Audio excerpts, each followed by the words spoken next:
I want to welcome you to the 33rd Oral History Taping. It is Tuesday, June the 9th, 2015, and we are going to continue our series about West Melton businesses. Our first speaker is Robert Johnston. Thank you, Barb. You're welcome. I am Robert Johnston. I grew up in West Melton. I graduated from the class of 1971 at Milton High School. Went to college and law school and passed the bar exam in the fall of 1978. Currently, I'm the senior partner at the law firm of Shipman, Dixon, and Livingston, which was formed in 1994. Prior to that, and at the time we moved to West Melton, we were Livingston, Sell, and Johnston, including my partners Jim Livingston and Chuck Sell. We moved here to 316 South Miami Street in the spring of 1982. We purchased the law firm of K. Wagner, who had taken a position as the first magistrate in the Miami County probate court system. So we have been at that location for a little more than 33 years now. For the first 25 years, Bernadine Blackburn was my secretary, and when she retired, Tara Brandon has been there, and now it has been almost 21 years that Tara has been there. Kay left, like I said, in '82, and subsequently was elected judge of probate court, and she has now retired. Kay was actually in the same office we're in. It was it's half a double, and that building was owned and actually was built on that site by John Queen. Some of you may remember he had a coin shop there, Royal Coin, as I recall. And after we put the law practice in there, he and his wife actually lived in the other half of the building for several years. It was built on the site of the old Mass Lightning Rod Company. John had told me he tore down a barn when he built this house, and he actually had quite a collection of Mass Lightning Rod paraphernalia, the glass balls. He actually had the sign that was in the barn that talked about the Mass Lightning Rod Company. When he moved away, I wanted that, and he didn't want to let go of it at the time. I've reached out to his family, but it would be nice to have those artifacts back. We then acquired the entire building around 1988, and for a long time, Marshall Dillon was on the other side of the building with his nationwide insurance business, and we now have the realty company is there, and they've been there several years. Since 1985 or so, I forget the exact date, our firm has been the law director for the village of West Melton. Primarily during that time, it was Chuck Sell, for a little more than 30 years actually, and currently is now Lene Brosh. I tried for a little bit to recount the number of city managers, police chiefs, mayors, council members, but the list was too long, and I forgot some of the city managers. The real constant throughout that time was Chuck, however, and he spent a lot of time with the village and local government here in West Melton. We also represent the village of Lara, the village of Potsdam on municipal matters. Our Troy office has represented the city of Troy, now entering its 43rd year as law director for the city of Troy. We prosecute all traffic and misdemeanor cases in the Miami County Municipal Court that originate from West Melton, Troy, Huber Heights, Pleasant Hill, Bradford, and all Ohio State Patrol and Sheriff's cases throughout Miami County. We have 4 part-time prosecutors in municipal court. Last year, that amounted to plus or minus 23,000 cases went through the municipal court system. Our current office is Jim Livingston is the Troy Law Director. Myself, my son Andrew joined the firm 4 years ago. Grant Kerber, Lene Brosh, and we've added a lady by the name of Katie Wall. Our prior partner, Greg Dixon, is now the sitting probate juvenile judge in Miami County. And really, that's our history. I should add that during that period of time, Winifred Martindale, when we first started, had a practice, and we acquired his cases when Mr. Martindale passed away. Alan Wagner has since retired, and we have acquired some of his old files. So at the current time, one of our former members, Brandon Coate, has opened an office in West Milton, but for a long time we've been the only law firm in town. That's good and that's bad, I suppose.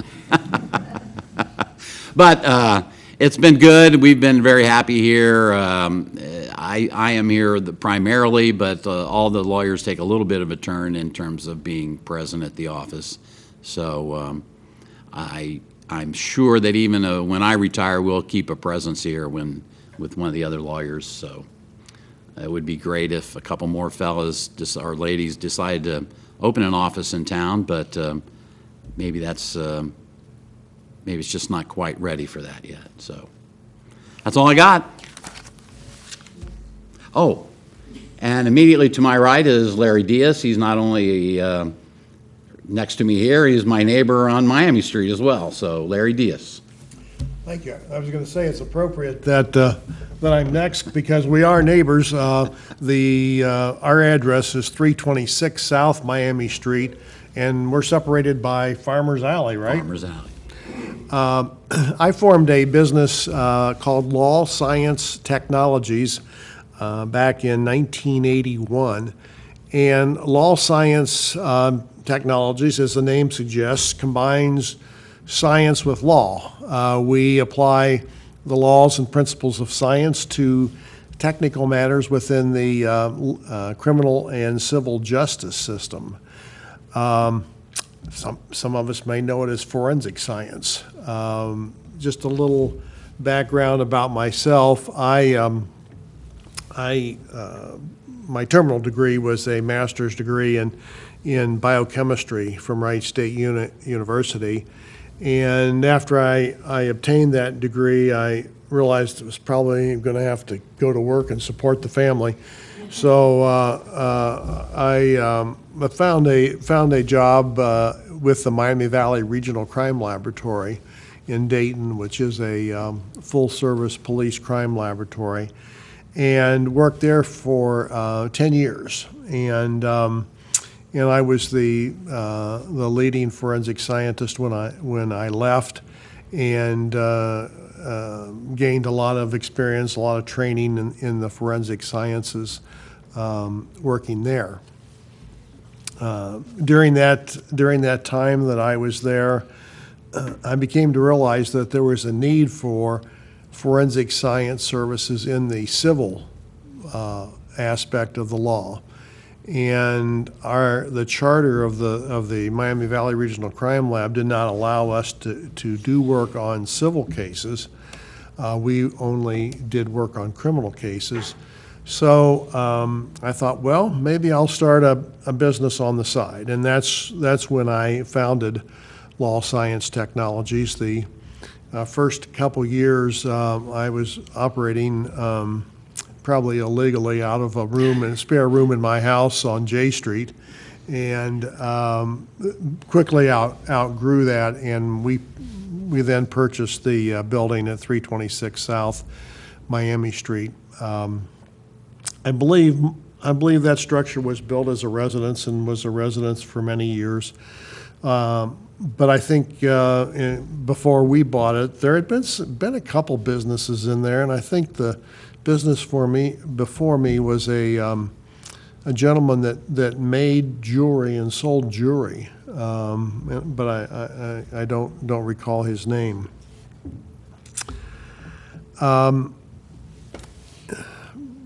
Probably most people in town don't know much about our business because we don't do business with people in town, at least not very often, and that's probably a good thing.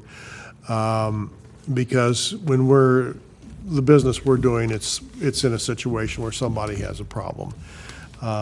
We provide services worldwide. The majority of our business is in Southwest Ohio, but we've had done work on cases around the world. There are several areas that we specialize in. One is in the area of accident reconstruction.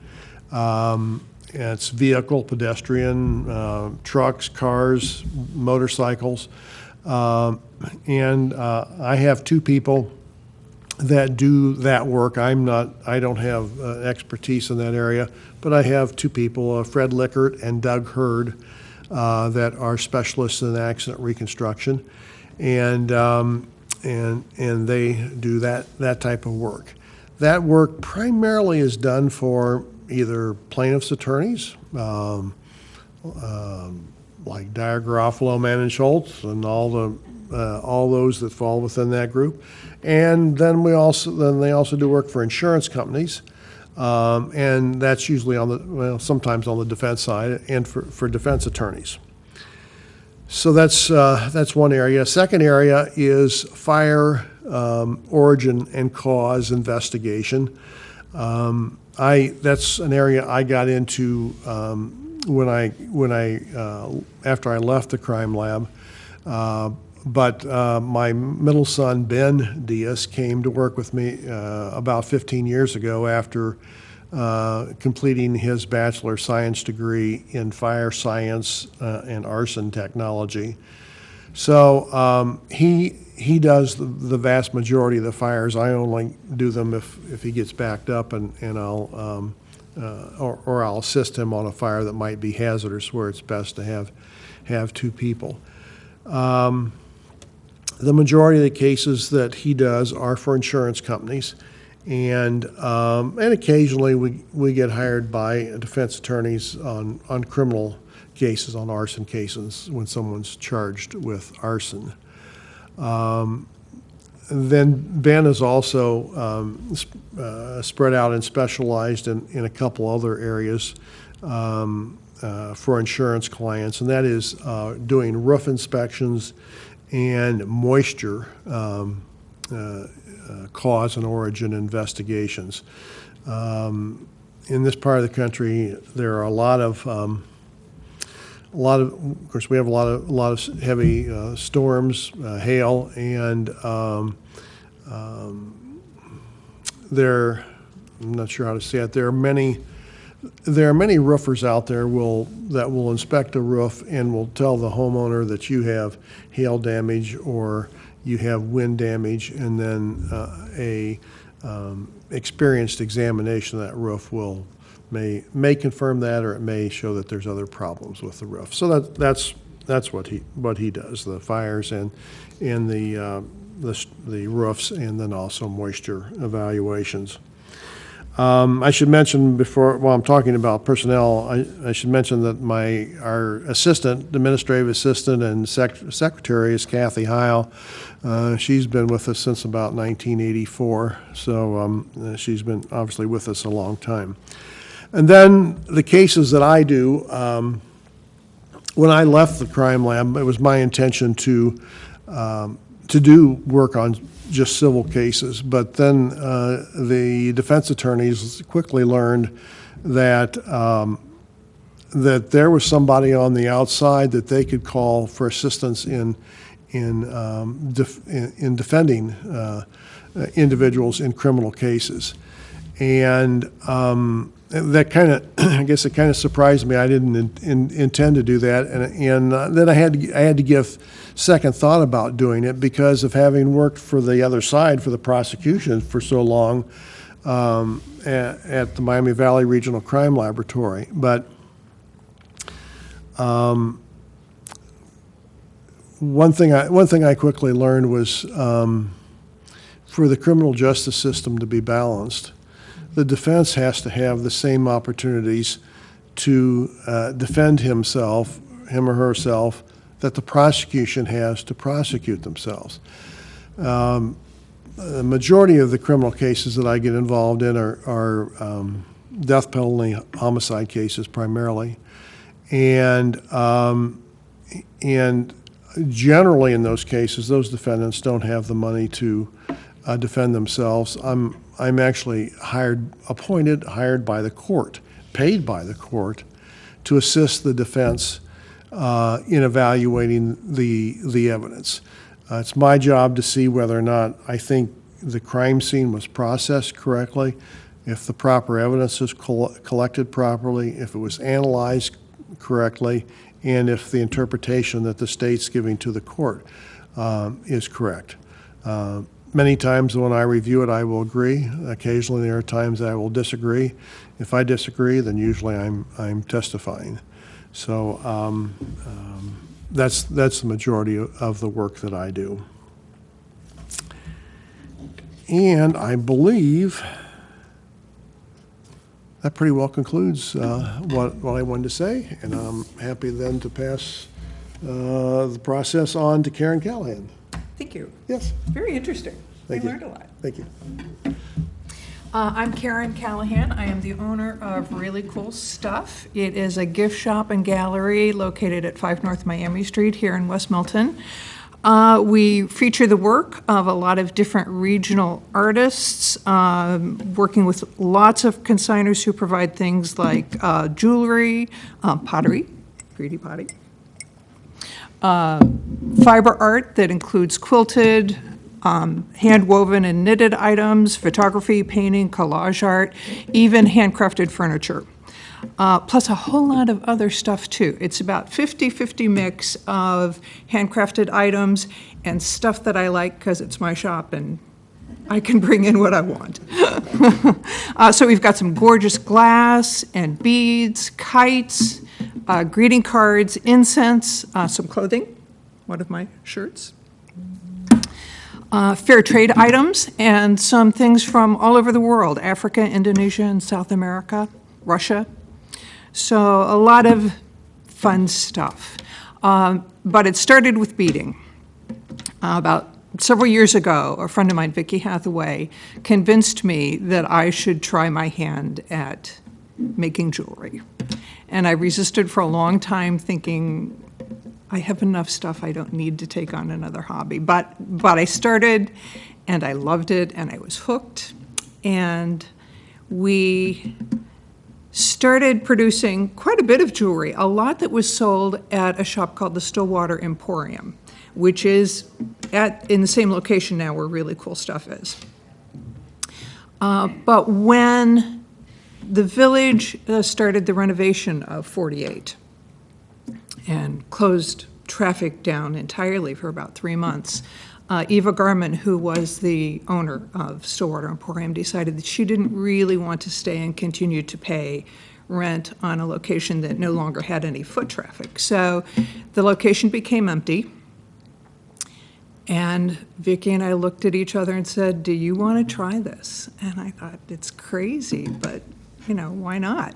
So after a couple months work on painting and renovating, we moved in and opened in December of 2005, so just about 10 years now. And so it started with beads. We both had huge inventories of beads because of the work we were doing, so we have a lot of beads. Jewelry that we were both making, but now several other artists also contribute jewelry there as well. And a handful of really talented local artists. Joyce Kashner, who does hand weaving, this gorgeous hand-woven shawl is one of Joyce's pieces. Mary Hart, who does gorgeous watercolors. Janie Warner does jewelry. Marcia Pippinger does collage art. Cheryl Swartz, another local artist who does just fantastic metalsmith work. This gorgeous, everything's gorgeous, isn't it? Copper, metal, and other metal jewelry. And they're still with us today. So handful have been with us for a very, very long time. But now we have well over 40 artists, including Becky Hamler, who does beautiful beaded silverware and serving pieces.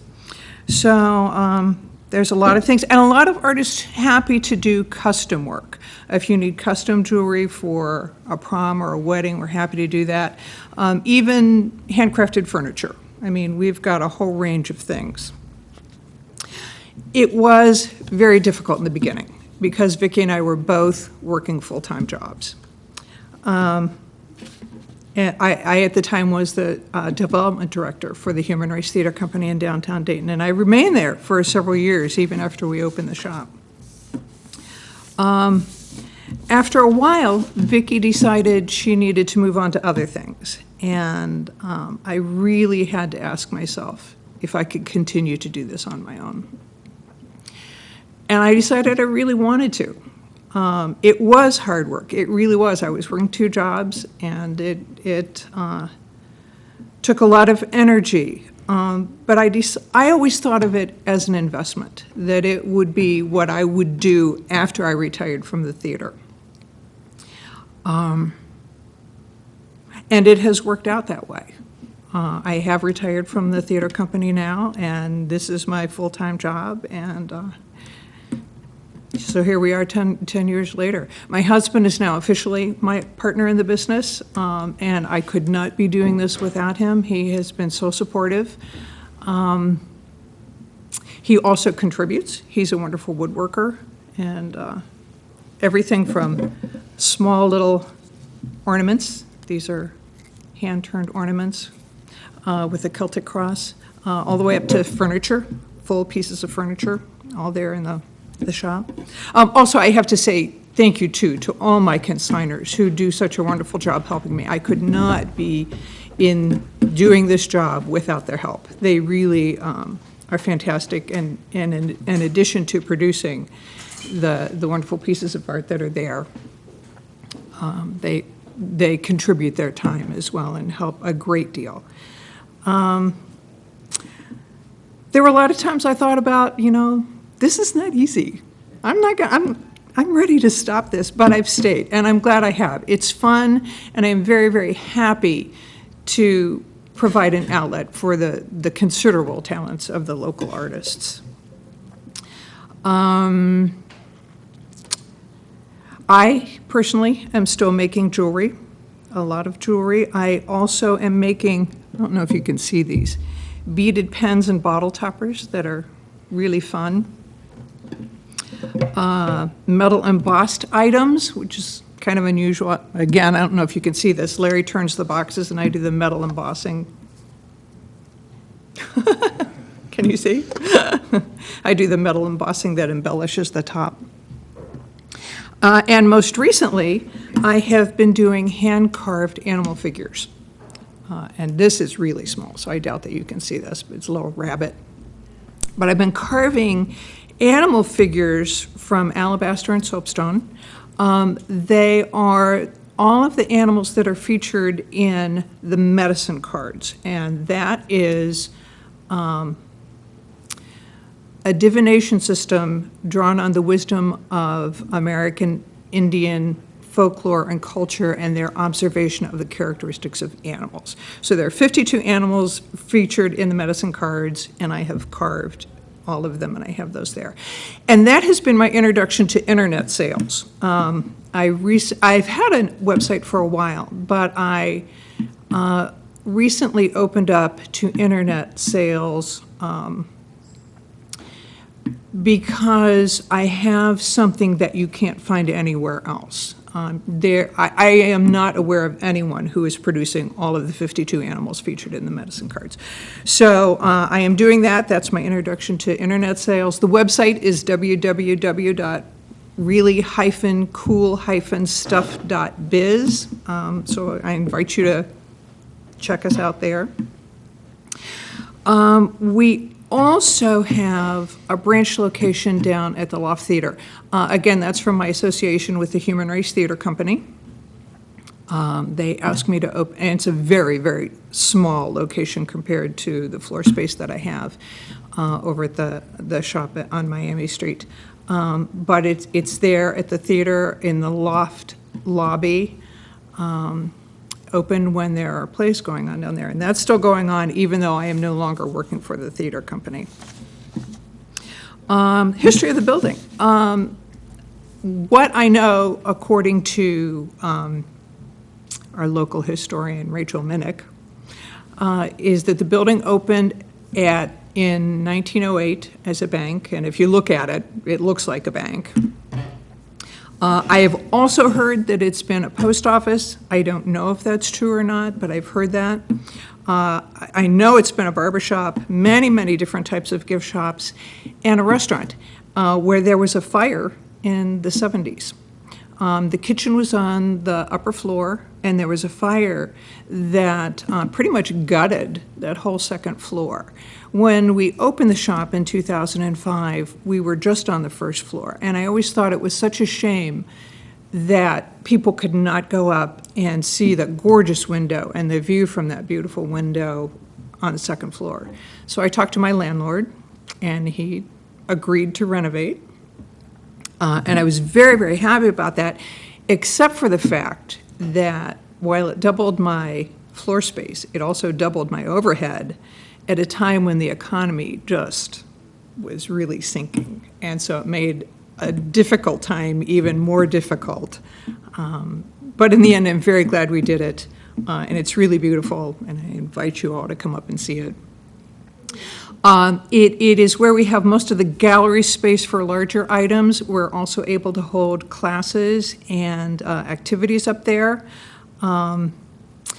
At first, I was trying to really promote it as a classroom space, and I was spending a lot of time and effort scheduling classes, promoting them, mailing flyers out, only to have to cancel them because it wasn't getting enough participation. So now the deal is, and if you go to my website, you will see the list of artists who are willing and instructors who are willing to conduct a class.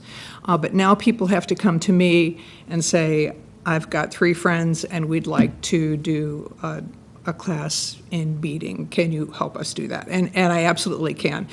And there's a whole list of things from beading to photography to belly dancing. I mean, it's crazy. There's a lot of things. So check out that list, and if there's something that interests you and you can get a group of people together, I'm happy to help facilitate that. The only other recurring activity that we have now is called Sacred Circle. It happens the first Tuesday of every other month. The next one will be August 4th. That is with Diana Rankin. It's a wonderful activity, and I invite you to go to the website and find out more about that. We did have yoga and stopped that for lack of participation, but we'd like to start that again. So if you're interested in yoga, let me know that. So there's a lot going on and a lot of really cool stuff. No pun at all. Our hours are Tuesday through Friday, 11 to 6, Saturday, 11 to 5, closed on Sundays and Mondays. So please stop by and see what we've got, see what we're all about. And now, Brian Rudy. Thank you. Thanks, Karen.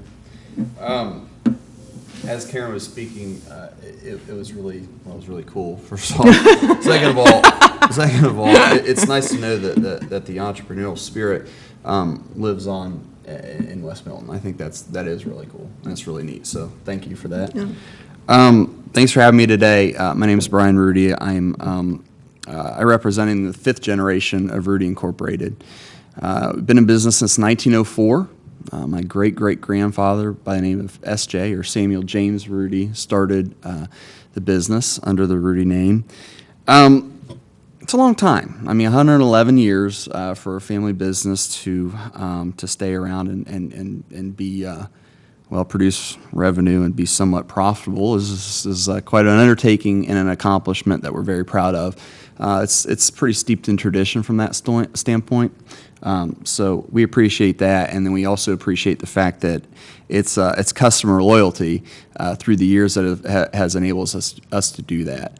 I find myself doing business with the grandsons of many people that my grandfather did business with. So it's generational.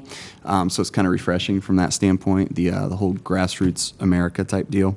But as I said, it was established in 1904 under the name S.J. Rudy and Sons. In November of 1960, Don Faulkner built and operated the elevator here in West Milton. Now, prior to that, there was an existing elevator, but it was more of a feed mill, and it was located to the south end of the lot where a warehouse exists today when the rail house went through. So that was probably circa 1940, sometime at that point in time. But in the 60s, Don came along and decided he had a greater vision, and he came along and built what is now the concrete house that you see today under our name. It was the summer of 1985 that my family came in and did purchase the elevator from the Faulkner family. And began to operate it as a feed mill, grain elevator, a place for farmers to bring their product and, provide them a market and also provide them with merchandising advice for their crops. The summer of 1989, my uncle Bill was managing the West Milton facility at the time, and he was instrumental in bringing the Country Express drive-through business to West Milton. Some of you may remember that there was a time when there was a drive-through that existed that did not sell lottery tickets, did not sell beer, and did not sell cigarettes.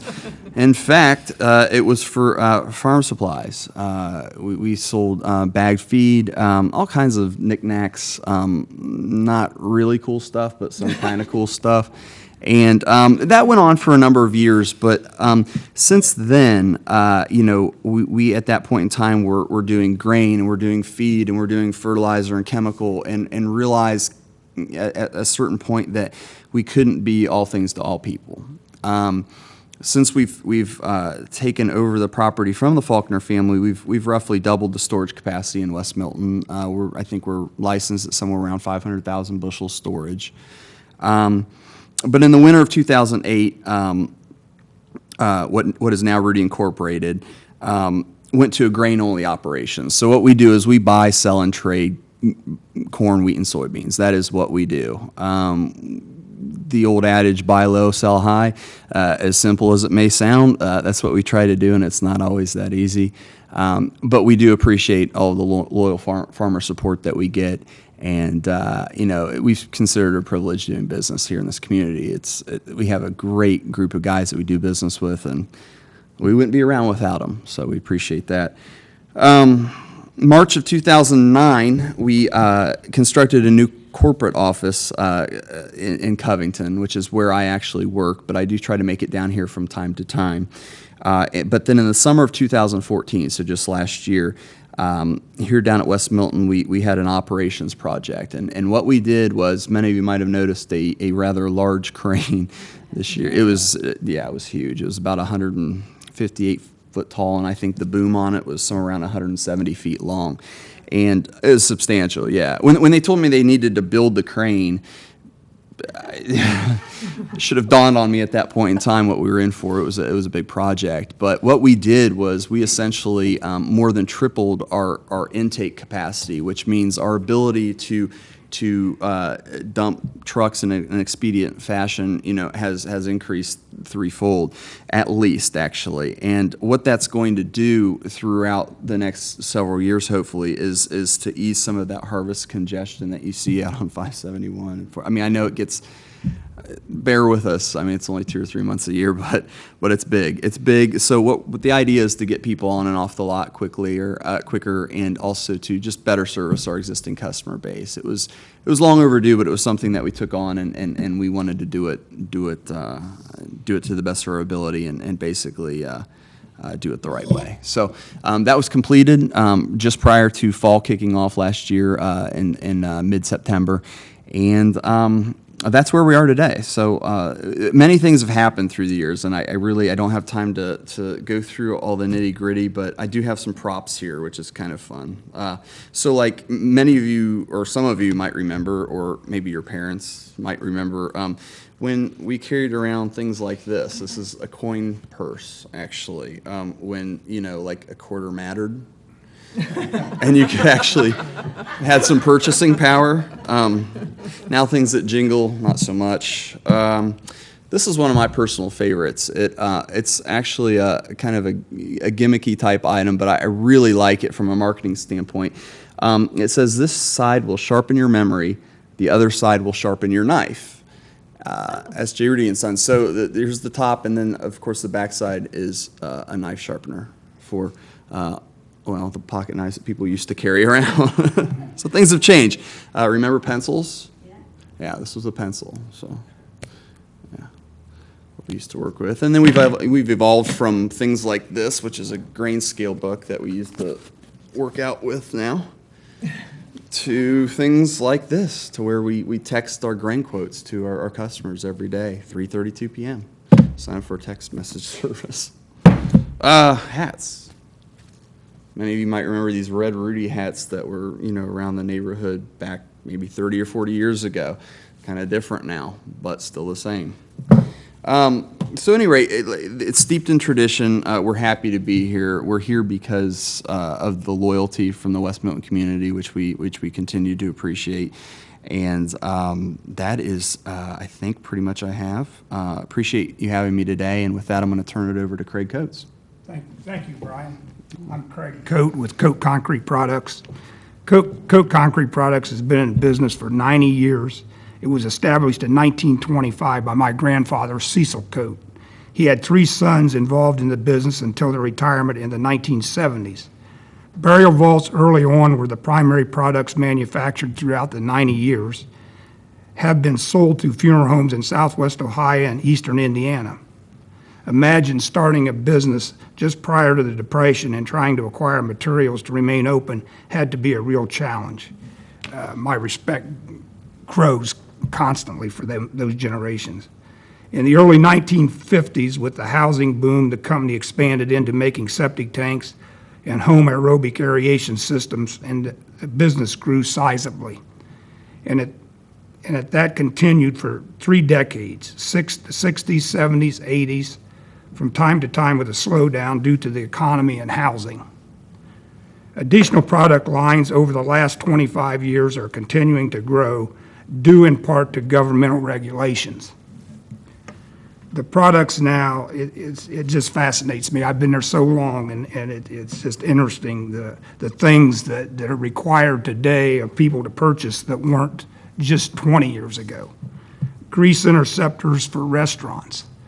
A lot of people in West Milton don't realize a lot of the things we produce, but the restaurant business, as we all know, is an ongoing good business, building restaurants constantly.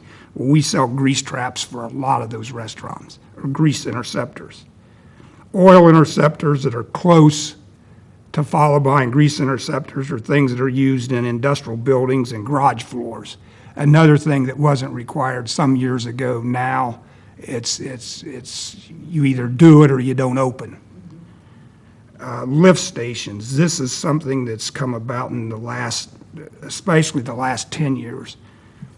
Lift stations are concrete tanks that you put behind people's houses where you have to lift the water into mound systems, something that's fairly new on the market today. We'll get the call, and these lift stations, size-wise, they'll be 300 to 500 gallons, up to 1,000, and for that matter, even larger. And we'll deliver the tanks like you would a normal septic tank, but after that's done, you have to go back at a later date and install pumps. Sometimes single pumps, sometimes 2 pumps, sometimes with automated control panels. It's really become a good line in our business. And then we produce sewage systems, which we have for years. Primarily, our sewage systems now go in in Kentucky. A lot of the jobs are in eastern Kentucky. A lot of them are for schools. Sanitary and storm manholes for municipalities and catch basins.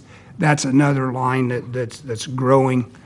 To our advantage, we've lost some of our competitors over the last few years. They just gave up and quit.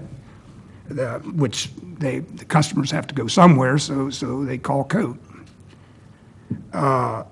This is another thing, septic tank access risers. To a lot of people, that don't mean anything, but we sell those things by the hundreds anymore. Used to be, we didn't have walk-in business. We're not like a normal retail. We've become that way.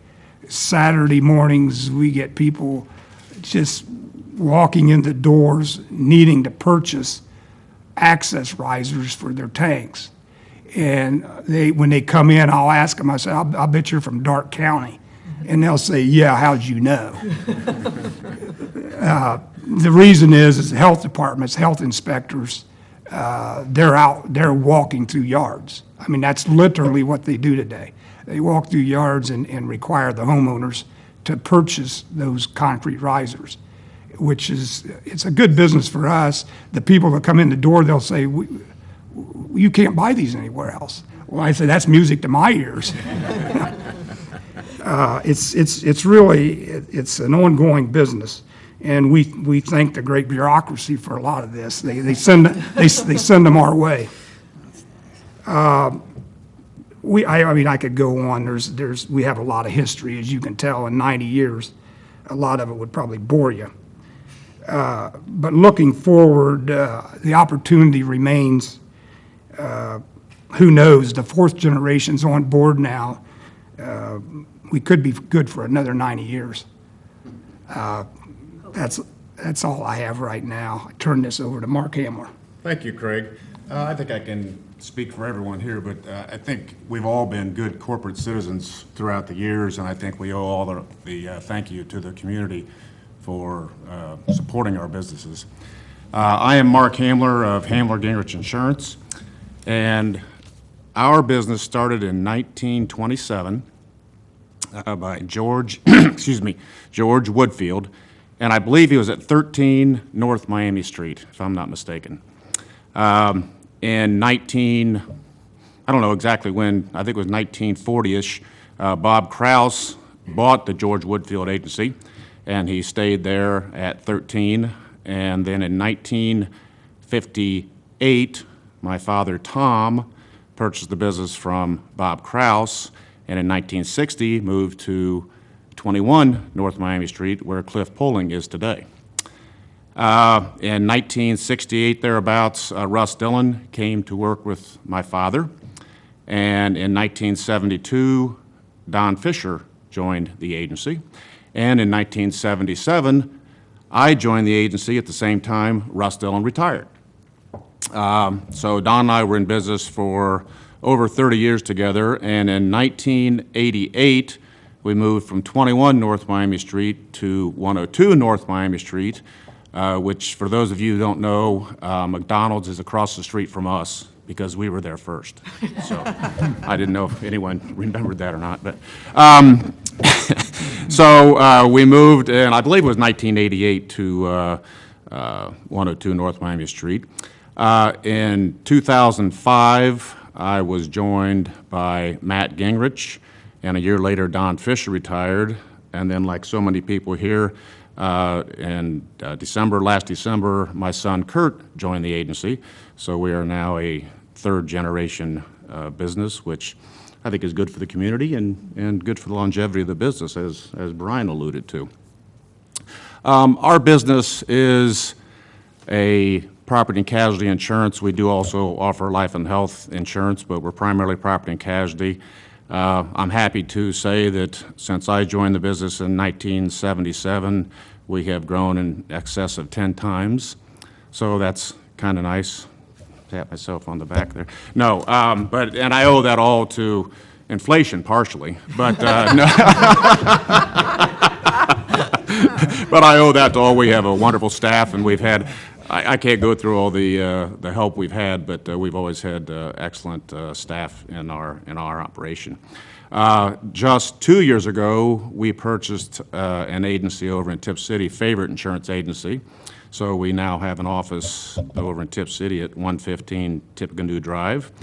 And a little history, as many of you know, I mentioned where we were, but there's been several different businesses in all those locations, but The place where we are now, obviously, was the Milton Federal, the old Milton Federal Savings and Loan, and we purchased that from Bill Williams, who had purchased that from Clete Minnick and Milton Federal Savings and Loan. And Bill Williams had an interior design business in that location, so when we bought it, it had shag carpet. It it had hooks on the wall where he could put displays and whatnot. So we have changed that. I don't know if I'd say dramatically, but we definitely changed the carpet. But then the other 21, yeah, like I say, Cliff Poling was there, and I have fond memories when I worked at 21 North Miami Street. Kenny's Drugs was next door, and Walt Stockslager and Jim Karsh were the pharmacists in there, and you'd always walk through the drugstore to go to especially if it was raining, you'd walk through the drugstore instead of, walking down the alleyway. So that was just fond memories I have of being in 21 North Miami Street. But other than that, I love working with, I didn't mention myself. I graduated, like many of the people here, graduated from West Milton. I went to school at the College of Insurance in New York City. I lived in Brooklyn Heights during that time and had a great education, not only from schooling, but living in New York City. I did not enjoy living the city life, so I am very happy to be back where the grass is green and the air smells like air instead of other things. But I do enjoy living in West Milton, and I'm proud to be a part of the community. So with that said, I would like to turn the program over to Jordan Siler. Hi, thanks for having me. My name is Jordan Siler, and I'm here representing Jolene Sell, the owner of the Brick House Cafe in West Milton. A little bit of history about the building. Although Jolene opened in 2005, the building formerly was the West Milton Record Office. In 1902, the record was purchased by Charles and Tom Rodabaugh. They bought it from T.A. Greenville. We talked to Mr. K. Wirtz, the owner of Wirtz's Variety Store and the hardware store, and he recalls delivering newspapers for a nickel an hour. Mary L. Gordon was the editor and co-publisher of the West Milton Record from 1929 to 1965. But she did begin with the record in 1911 as a hand compositor when the newspaper was owned by Tom and Charles. Her and her partner, Cecil Hodgins, sold the record in 1965 to Vernon T. Bowling of the Bowling Mormon newspaper in Tip City. At the time of sale, she wrote, "After having served and lived in the community over this period of time, we feel the community is a part of us and we are a part of it. We are interested in its advancement and ready to give it publicity. Happy when events are pleasant and share with those in grief." In a lot of ways, Jolene has carried on her thoughts, Mary's thoughts, with her hometown style restaurant, and even on the window when you go eat there, it says "a little place to chat." Jolene opened the Brick House Cafe in 2005 with the help of her two friends, Carolyn Livingston and Peg Moore. Jolene Sell, or formerly known as Jolene Johnston, is a graduate of Milton Union High School from 1976. She purchased the Brick House Cafe. It was formerly known as Java Mama's. It closed while she was searching for a certified kitchen to do her catering for the Willow Tree for weddings. So it was a happy coincidence that the kitchen was available. In the Brick House's early years, they only offered donuts, coffees, and pre-made sandwiches. But as her business grew, she opened up to a full breakfast and full lunch menu.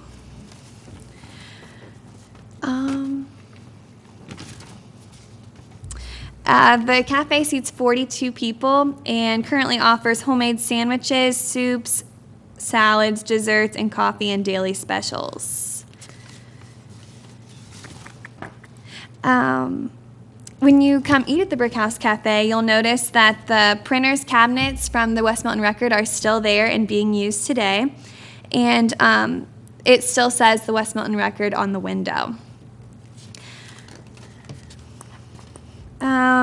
The Brickhouse Cafe runs on only 7 employees, so everybody works very hard to keep it going. And the Brickhouse Cafe is supported by a lot of regulars that we see every day. We know a lot of them by name, and a lot of them will come in and help themselves to their own coffee, and we'll have their order cooking before the bell even jingles when they open the door. For some customers, we even offer curbside service, they're VIP, I guess. And then some of this history that we had about the building was offered by Rachel Ann Minnick, who's another one of our regulars that we see every day. She gave us this picture of the building. This is when it was the West Milton Record Office. Kind of looks the same. They've kept it a lot the same. A funny story, what Jolene recalls is during a winter storm, she told all of her employees, don't bother coming in today, we won't be busy. And she ended up being very busy, of course. So she ended up having customers come back in the kitchen and cook their own food and wait on themselves. So a lot of the time, customers and employees at the Brickhouse Cafe are treated like family, and it's a hometown place. That's all she has, so I'm going to turn it over to Mark Kroplin. Thank you, Jordan. I'm Mark Kroplin. I'm the owner of Kroplin Jewelers. And I guess I'm a graduate of Milton Union, so I've grown up here in this town. 57 years old, so I really never left. I got here and never left. But to explain how I got here, I need to go back about 57 years when my dad started Kroplin Jewelers. He had a cousin that was interested, that actually was a watchmaker and was in the jewelry business. And he had some influence on my dad, and my dad decided that, hey, that's what he was going to do. So when he graduated from Phillipsburg High School, he went to Watchmakers College in Cincinnati, and it was called Fogler's Institute. And he went down there, and took him about 1.5 years to get through the watchmaking school, and he graduated. And then he enlisted into the Air Force and went into the Air Force for 4 years out in Salina, Kansas. And he repaired watches on the side. He put his watch, but he had a little trailer that he had gotten married while he was in Salina. And the trailer was, I don't know, maybe 10, 12 feet long, I don't know, it wasn't very big. But somehow he squeezed a watch bench into that trailer. I think he cut part of the bed out and stuck his watch bench in there and contracted work from area jewelers around Salina, and that's what he did on the side. So he did that for 4 years and honed his craft a little bit, and then came on home. And so he started looking around for jewelry stores. That's what he wanted to do. He wanted to own a business. So he began to look around for stores. He worked for area stores in the meantime. He worked for Reich's in Dayton. He worked for a jeweler in Greenville, a jeweler in Troy, and did their watch repairs for him. So as time went on, it so happened that a store in West Milton became available. Before that, he went into a manufacturing jeweler in Cincinnati, and he was maybe 22, 23, 24, something like that. He'd been about 25, I guess, because he was out of the service. And he said, "Sir, do you know of any jewelry stores for sale?" And the guy looked at him and laughed and said, "Son, they're all for sale." Well, my dad walked out and wasn't feeling real, big about that. But, so anyway, he came back to West Milton. But a store became available. It was called Fleming's Watch Shop. And I really don't know how long Mr. Wendy Fleming was there, but I believe he was there from 1950 up to 1957, but I don't know that for certain. The history of the store before that, I really don't know. If he purchased the store from someone, I really need to catch up on that. But that's how my dad got into business in West Milton. So he bought the store from Wendy in 1957, and the store at that time was located pretty much directly across. It was on North and Miami Street pretty much right across from your place, Mark Hamler's Insurance.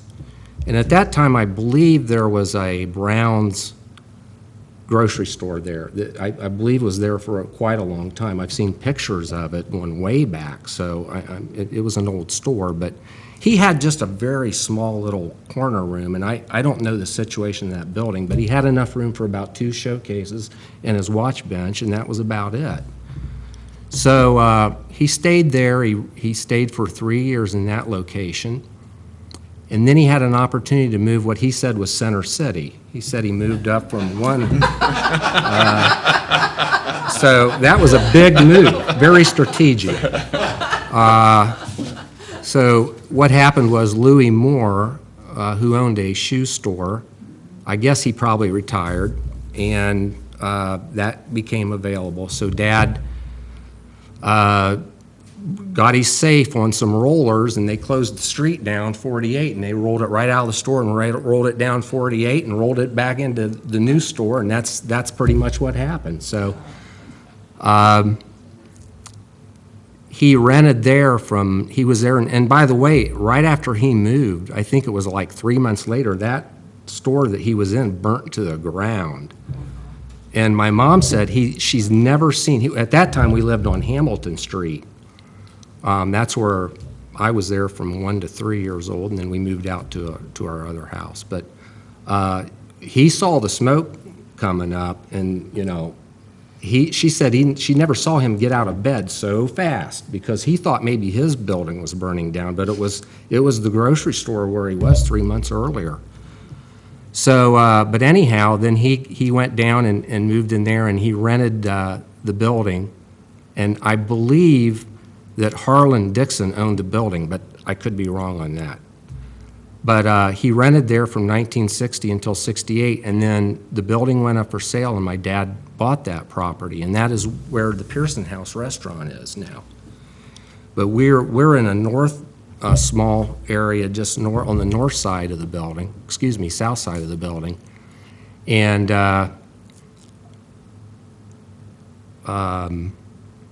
so he bought the property, and that's pretty much where we've been ever since 1960.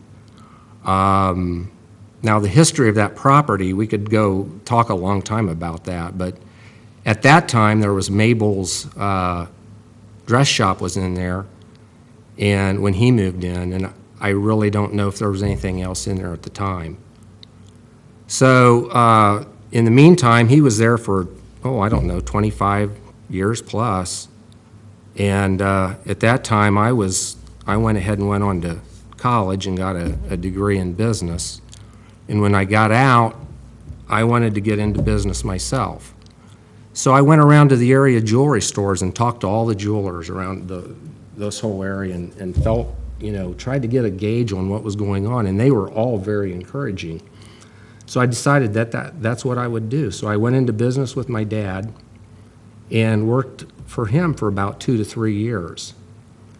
And in the meantime, I went to Gemological Institute of America, and I was certified in diamonds and diamond grading. And then I went and got a master's degree in business management. And then from there, 2 or 3 years later, I ended up purchasing the store from my dad, and I bought the property and the store all together. And so that happened back in about 1984. So that means I've been there for 30 plus years. What do we do? Well, we're a jewelry store, and I would call us a full-service jewelry store, and we always have been. We've always repaired watches, clocks, jewelry repair, engraving, remounting. 57 years, you name it, we've probably done it at one time or another. So that's what we've been about for the last 57 years. The Pearson House restaurant is there now beside me. They've remodeled their store. It's really, really beautiful. They've really restored and brought back the feeling and the ambiance of what that place was like when it was a hotel, which I would have loved to have seen in its day. I think it was probably really, really a nice hotel for its, for a small town like that. So right now, as far as the building's concerned, we have the Pearson House and us, and then upstairs we have apartments. I can't really think of anything else I want to say about it right now, so I guess that ends my presentation. Thank you. Thank you. Anybody else have anything to add? Yeah. I also wanted to let everyone know that on July 9th, Jolene Sell will be opening the Brick House for dinner. Yeah, so she will have a full-service bar as well. She has received a liquor license, so she'll have mixed drinks and appetizers to add to her pre-existing menu. Good. Excellent. What were the sons' names of the Coates? Ned was one. I'll go from the oldest of Bob, Ned, and Leonard. Okay, I remember all of them. Yeah, but I'm sure. Yeah. I have just a couple things. Yes, go ahead. It's too bad there's not somebody today that could talk about some of the businesses that were there when we grew up and are out of business now. Because you just mentioned Harlan Dixon, and I'm thinking of Don and Dick's. Yeah. And there's some real stories that could be associated with that. Coates for years, for everybody that ever played baseball in town, had Coates All-Stars. We all had a uniform that said Coates Septic System on the back, I think. Yeah, what it said. But that was always big. That was a huge deal. Mark Hamler's girls that worked in there refused to sell me a motorcycle insurance one time. They thought it was too dangerous. They didn't want me. They probably saved your life, Bob. I'm sure Becky Beams thinks that she did this. Yeah. So, and there were a handful of stores uptown that really, I mean, the Western Auto Store, Harold Houston, Harold went out of business too. Who was the other jeweler in town? Montgomery. Montgomery. Jake Montgomery. Montgomery, I yeah. believe he was there when my dad came in. Yes. So And Yunt's Was he? Yunt's shoes. And So, yeah. Young's- Howard yeah. Yunt, yeah. It's too bad none of the Andersons are here from the barber shop. That's right. So there's been a lot of really good people work uptown. Absolutely. Joel Walker always tells a story. There was a sold appliances or Miller's departments, some sort of department. Yeah, Miller's department. Store, And- cleaning places. And when they had, they were the first person that actually had a black and white television set. And Joel said the first time he ever saw TV, they walked uptown, and the guy, the owner, would turn the TV on at night on either whatever night the fights were on. And he said there would be 10, 15, 20 men standing around and would watch the boxing matches through the store window on this little black and white TV set. So that's. And the first early thing we 50s. did as a kid, when we'd visit the store, the first thing he did was hand us a nickel, and we'd run down to Max Lair's place and get a popsicle.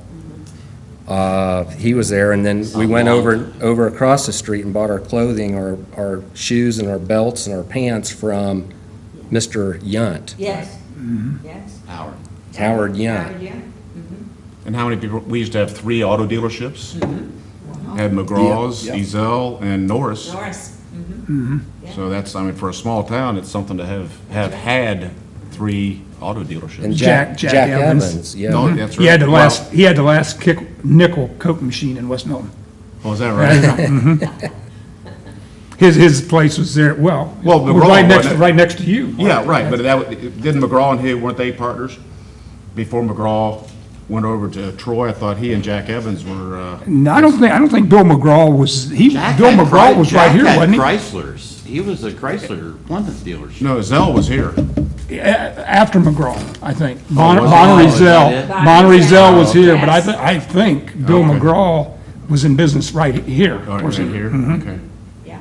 Oh, Okay. I just remember Bonnery Zell being here, Me too. Yeah. I do too. right.